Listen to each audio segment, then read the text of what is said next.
अगर आपको पता चले कि भारत ने अमेरिका के मना करने के बावजूद रूस को मदद दी है, तो निश्चित ही यह खबर आपको गर्व महसूस कराएगी। आपको लगेगा कि भारत ने बड़ी चालाकी से यह कदम उठाया है, जैसे कि सरकार ने पूरी योजना के साथ अमेरिका की आंखों में धूल झोंक दी हो। इस खबर की पूरी जानकारी देंगे क्योंकि यह अमेरिका के लिए बेहद चौंकाने वाली है। अमेरिका ने रूस पर तमाम प्रतिबंध लगाए हुए हैं और भारत को भी इसके खिलाफ चेतावनी दी थी। बावजूद इसके भारत ने कुछ प्रतिबंधित वस्तुओं का रूस को निर्यात किया है। ये खबर अमेरिका के एक प्रमुख चैनल ने कवर की है। आपने देखा होगा कि हमारे विदेश मंत्री श्री जयशंकर, जब भी किसी अंतर्राष्ट्रीय मंच उनसे पूछा गया था कि क्या भारत के पास अपनी विदेश नीति के तहत कई देशों के साथ विकल्प हैं, अमेरिका, चीन, रूस आदि, तो जयशंकर जी ने हंसते हुए जवाब दिया था, हाँ बिल्कुल, इसमें कोई समस्या है क्या।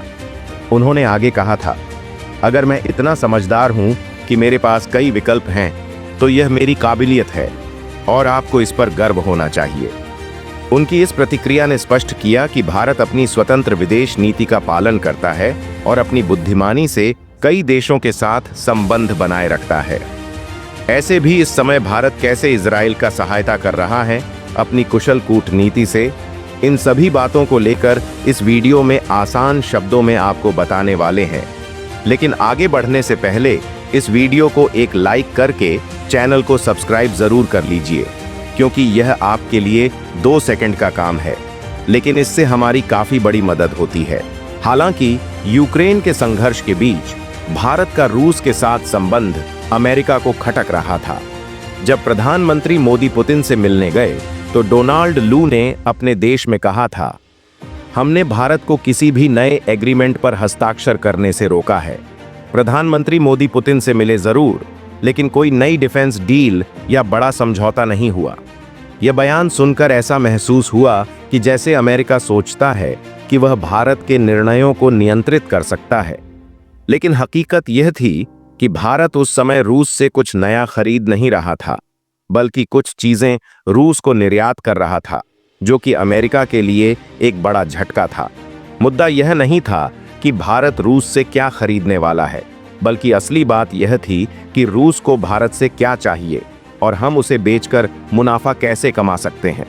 यह स्थिति तब साफ होती है जब हमें पता चलता है कि अमेरिका ने पहले ही भारत से कहा था कि रूस की यात्रा उनके हितों के खिलाफ है और भारत को वहां नहीं जाना चाहिए था। लेकिन भारत ने अपनी कूटनीति का एक नया रास्ता निकालते हुए तेल के बदले प्रतिबंधित वस्तुएं रूस को बेचकर दोनों पक्षों को लाभ पहुंचाया। आपको यह जरूर पता होगा कि इस समय भारत रूस से सबसे अधिक तेल आयात करने वाला देश बन गया है। हमने इस मामले में चीन को भी पीछे छोड़ दिया है। इसके अलावा खास बात यह है कि हम रूस को तेल का भुगतान डॉलर में नहीं करते। डॉलर में भुगतान करने का कोई फायदा नहीं होता, क्योंकि रूस खुद पर लगे प्रतिबंधों के कारण डॉलर को आसानी से उपयोग नहीं कर सकता। इसलिए हम रूस को भुगतान अपने रुपये में करते हैं। हालांकि रुपया अंतर्राष्ट्रीय मुद्रा नहीं है, फिर भी हम इसे रूस को दे रहे हैं। रूस इस रुपये को बेलारूस या किसी और देश में खर्च नहीं कर सकता। आपको यह भी ध्यान होगा कि IMF अंतर्राष्ट्रीय मुद्रा कोष के विशेष ड्राइंग अधिकार SDR के तहत 5 प्रमुख मुद्राओं का उपयोग होता है, यूरो, पाउंड, डॉलर, जापानी येन और चीनी युआन। लेकिन रुपया इनमें शामिल नहीं है और फिर भी भारत रूस के साथ अपनी व्यापार नीति को सफलतापूर्वक लागू कर रहा है, जिससे दोनों देशों को फायदा हो रहा है। इस पूरी प्रक्रिया में भारत का नाम तो सीधे तौर पर सामने नहीं आता, लेकिन फिर भी हम रूस को अपने रुपये में भुगतान कर रहे हैं। इसका मतलब यह है कि हम उनसे तेल खरीद रहे हैं और बदले में उन्हें रुपये दे रहे हैं, जिससे रूस को डॉलर की समस्या से निपटना नहीं पड़ता।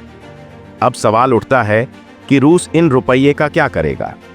इसका जवाब है कि वे रुपये भारत में ही खर्च करेंगे।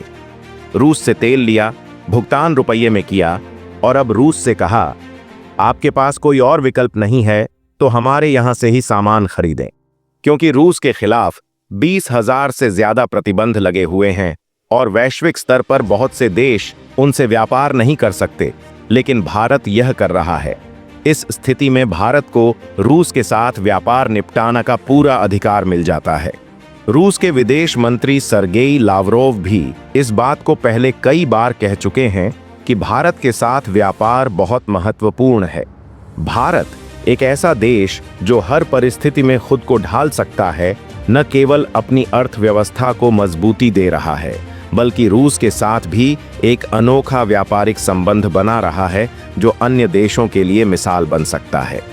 ये समस्या रूस के लिए हमेशा सिरदर्दी का कारण रही है, क्योंकि अब उन्हें भारत से मिले रुपये का इस्तेमाल वहीं करना पड़ता है।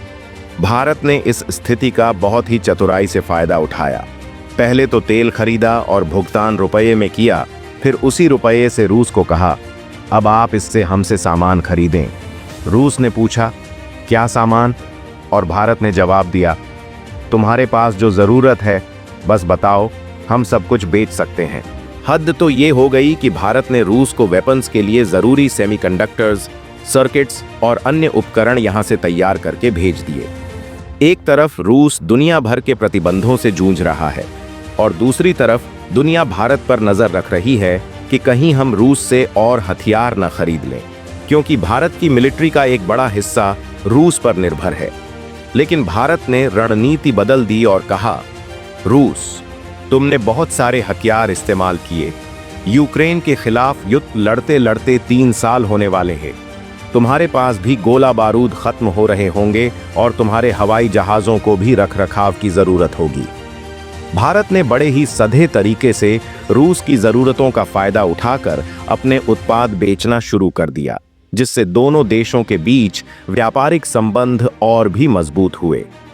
अगर रूस को मिसाइलों या अन्य उपकरणों में किसी प्रकार की तकनीकी दिक्कतें आती हैं, तो भारत ने बड़ी ही चालाकी से उन्हें अपने आवश्यक कच्चे माल की आपूर्ति करनी शुरू कर दी है। आपको जानकर हैरानी होगी कि रूस को अपनी मिलिट्री डिवाइसेस बनाने के लिए जिन सामग्रियों की जरूरत होती है, उसमें से 20% हिस्सा वह भारत से ले रहा है। यह भारत की बड़ी कूटनीतिक चाल है, जिससे रूस को निरंतर आपूर्ति की जा रही है। एक मीडिया रिपोर्ट्स के अनुसार भारत रूस को प्रतिबंधित तकनीकी सामानों का दूसरा सबसे बड़ा आपूर्तिकर्ता बन गया है। चीन तो पहले से ही मैन्युफैक्चरिंग हब के रूप में जाना जाता है, लेकिन भारत का इस लिस्ट में दूसरा स्थान हासिल करना काफी बड़ी बात है। यह खबर भी अंतर्राष्ट्रीय स्तर पर छप चुकी है कि भारत अब रूस को प्रतिबंधित आइटम्स की आपूर्ति कर रहा है। भारत ने इस स्थिति को बहुत चतुराई से संभाला है। पहला स्मार्ट कदम यह था कि अमेरिका को पहले ही यह स्पष्ट कर दिया कि हम तेल ले रहे हैं, इसमें कोई समस्या नहीं है। भारत ने इस पूरे खेल में अपनी कूटनीति का शानदार प्रदर्शन किया और रूस की मदद कर दी, जिससे वह खुद भी फायदे में रहा। तो दोस्तों, कह सकते हैं यही है भारत का कूटनीतिक देशी दिमाग। अब इस पर आपका क्या कहना है, आप हमें कमेंट करके ज़रूर बताएं।